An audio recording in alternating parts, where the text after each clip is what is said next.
여러분, 부잣집들의 화장실에는 절대로 이것이 없습니다. 그리고 이것은 반드시 있습니다. 네, 이거 꼭 신경을 쓰십시오.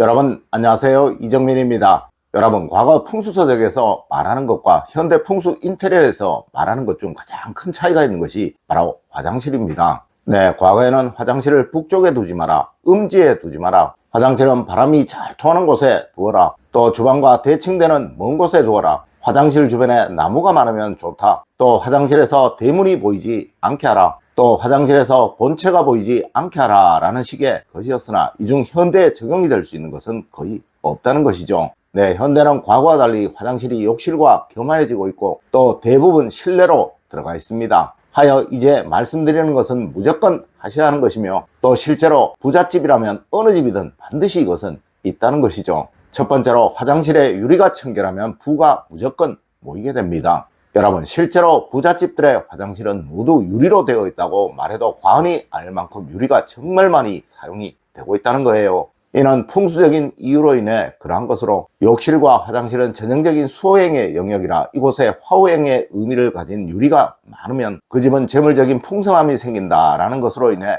그러한 것입니다. 맞습니다. 현대 건축물에서도 풍수가 정말 많이 사용이 되는데 그중 대표적인 것이 바로 이것이라는 것이죠. 물론 이렇다고 하여 이미 지어진 화장실에 또 유리를 설치할 수는 없을 거예요. 대신 있는 유리는 항상 청결히 하시고 깨끗이 유지를 하세요. 특히 세면기와 변기는 유리와 괴를 같이 하는 것이니 이곳은 늘 청결하도록, 윤기가 나도록 자주 닦아주십시오. 네, 욕실의 유리가 깨끗한 집이 금전적인 문제로 고생하는 일은 절대로 없습니다. 두 번째로, 화장실에 쇠붙이는 무조건 숨겨서 두십시오. 아마 욕실에서 사용하는 쇠붙이 중 칼과 같은 역할을 하는 것은 면도기일 것입니다. 네, 이것은 무조건 숨겨서 두셔야 하는 거예요. 그리고 그 외에 플라스틱으로 된 물건들이 많을 것입니다. 이것들은 가능한 적게 있는 것이 좋으나 현대 모든 샴푸통들이나 욕실 세제통들이 플라스틱으로 되어 있어 이거 정말 쉽지 않을 것입니다. 하여 가능한 빈통은 얼른 치우셔야 하고 최대한 플라스틱 통들은 적게 두시려고 노력하는 것이 좋다는 것이죠.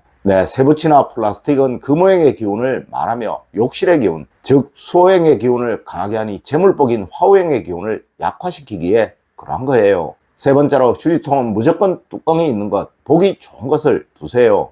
여러분, 누군가 저에게 화장실에서 가장 해로운 것을 하나만 꼽으라면 저는 무조건 휴지통이라고 말을 할 것입니다. 네, 이 휴지통 속에 오물이 가득 차 있다는 것은 나는 가난하게 살겠소 라고 선언하는 것이나 마찬가지라는 것이죠. 네, 실제로 화장실에서 불쾌한 냄새가 나는 주범은 무조건 휴지통이며, 특히 뚜껑이 없는 휴지통이라면 말할 필요도 없는 것이겠죠. 여러분, 과거 풍수와 현대 풍수의 공통점이 바로 화장실에서 냄새를 없애라 라는 것이며, 또 화장실에서 좋은 향이 나도록 만들라 라는 것입니다. 네, 이는 돈법과 직접적인 관계가 있는 것으로 화장실에서 불쾌한 냄새가 나는 집은 절대 부자가 될 수가 없으며, 또 어느 건물이든 화장실에서 불쾌한 냄새가 나면 그 가치는 하락된다 라는 부동산 이론과도 부합되는 거예요. 네 번째로, 더러움이나 무질서입니다. 여러분, 화장실은 재물운이 살아나는 영역이에요. 절대 더럽게 무질서하게 두면 안 되는 곳입니다. 특히 환기 부분은 꼭 신경을 쓰시고요.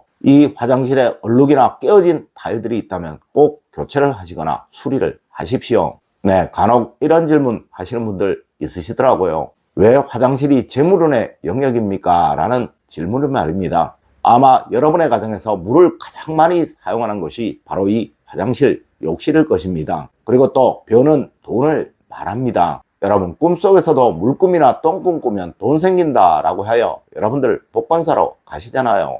물론 저도 한 번씩 그러합니다. 그만큼 이 물은, 이 똥은 우리 학문에서 돈과 가장 많이 연관을 시켰던 것들입니다. 네, 여러분, 돈은 질서가 있어야 합니다. 아무리 돈을 많이 벌어도 질서가 없어, 계획이 없어 이를 낭비한다면 돈이 모이질 않겠죠. 맞습니다. 여러분의 화장실이 더럽다면, 무질서하다면 절대 돈이 모이고 쌓이질 않는다는 거예요. 다섯 번째로, 화장실에 절대 차가움은 없도록 하세요. 여러분, 실제로 세상 어느 부잣집이든 화장실이 추운 집은 없습니다. 네, 이 춥다, 차갑다라는 개념은 수호행을 말하는 것이고, 이 기운은 재물을 말하는 화호행과 반대되는 개념이에요. 이 화장실은 물이 사용된다는 의미에서 자체적인 수호행의 기운이 충분하다는 것이죠. 여러분, 절대 화장실 춥게 만들지 마세요. 이렇게 되면 어느 집이든 늘 실패를 경험하게 되고 하는 일마다 막힘을 겪게 됩니다. 아무리 돈을 많이 벌어도 그 돈들이 알 수 없는 이유로 인해 다 새어나가게 될 거예요. 여섯 번째로, 여러분, 욕실에 신발은 가능한 좋은 것을 쓰세요. 여러분, 다른 곳에 신뢰하는 싼 것을 사용하셔도 됩니다. 하지만 욕실만큼은 절대 싸구려 신발을 두지 마세요. 네, 돈이 돈을 부른다는 말처럼 이곳 화장실은 재물운을 말하는 영역이라 절대 싸구려 물건이 있어서는 안 되고, 특히 그것이 신발이라면 정말 절대적인 거예요. 아마 많은 분들이 욕실의 실내화를 그냥 다이소 같은 곳에서 파는 신기 편한 신발로 사용하실 것입니다. 네, 이것은 가난을 부르는 정말 해서는 안 되는 행동이에요. 물론 얼마 전 발표에도 이런 신발들이 발암물질을 많이 가지고 있어 건강에도 정말 해롭다는 이야기도 있었죠. 여러분, 이곳은 밀폐된 곳이라 절대 이런 신발들이 있어서는 안 되는 곳입니다. 네, 다른 곳처럼 밖을 오가는 신발이 아니라는 것이죠. 일곱 번째로, 화장실의 조명은 무조건 최대한 밝게 하세요. 여러분, 욕실이 어두우면 가난이 찾아옵니다. 네, 과거 화장실은 음지에 두면 안 된다라고 했던 것이 바로 부와 연관된 말이었던 거예요. 하여 현대에도 집을 지을 때 화장실의 조명은 무조건 가장 밝은 것을 사용하는 것입니다. 이래서 현대 부자들은 화장실 유리에도 조명을 넣기도 하는 거예요. 여러분, 절대 화장실 어둡게 사용하지 마세요. 이는 금전적인 어려움을 만드는 절대로 해서는 안 되는 행동입니다. 여덟 번째로, 여러분, 화장실에는 어떤 식이든 책과 펜을 두시면 안 되는 거예요. 여러분, 화장실은 집안에서 음기가 가장 강해야 하는 곳이며, 이는 모이고 쌓이는 돈, 즉 재물의 축적을 말하는 것입니다. 하여 절대 강한 양기의 물건이 있으면 안 되는데, 그중 대표적인 것이 바로 책이며 펜이라는 것이죠. 네, 간혹 화장실에서 책을 보거나 신문을 보시는 분들이 있죠. 이거 보고 나면 그냥 두지 마시고 꼭 가지고 나오세요. 아홉 번째로, 여러분, 화장실의 문은 항상 닫아두세요. 앞서 말씀을 드렸듯이 이곳 화장실은 돈을 쌓아두고 모아둔다는 의미를 가진 곳입니다. 네, 문을 열어두게 되면 이것이 다 새어나간다는 것을 의미하는 거예요. 절대 화장실 문 열어두지 마세요. 물론 환기로 인해, 반려견들로 인해 이것이 어려울 수 있을 것입니다. 네, 환기는 환풍기를 사용해야 하며, 또 반려견의 경우 불편하시더라도 다른 방법을 사용하시는 것이 좋습니다. 여러분, 오늘은 부를 만드는 화장실 풍수법에 관해 이야기를 해드렸습니다. 오늘 제가 알려드린 이야기 여러분들 꼭 명심하시길 부탁드리며 오늘의 이야기를 마치도록 하겠습니다. 늘 올바른 학문과 올바른 지식을 여러분들께 전하도록 노력하겠습니다. 여러분, 긴 시간 감사드립니다. 감사합니다.